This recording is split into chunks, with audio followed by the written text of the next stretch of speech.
Welcome, in front of me says XIAOMI Mi 10, and today I'll show you how to change the language on the device.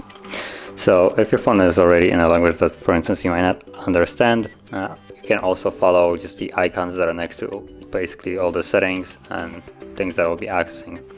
So to get started, you want to open up settings, which can be either accessed here through the notification panel when you pull it down as this gear icon, or just simply right here, whichever one you choose doesn't matter.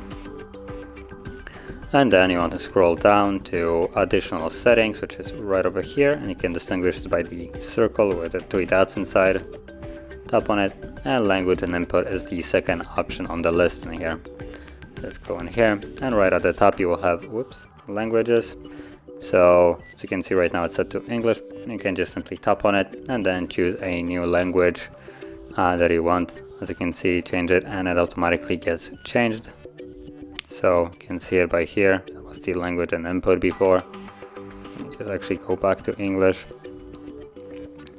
So yeah, that is basically how you change it, and once you tap on it, it gets immediately changed and you can just leave this place.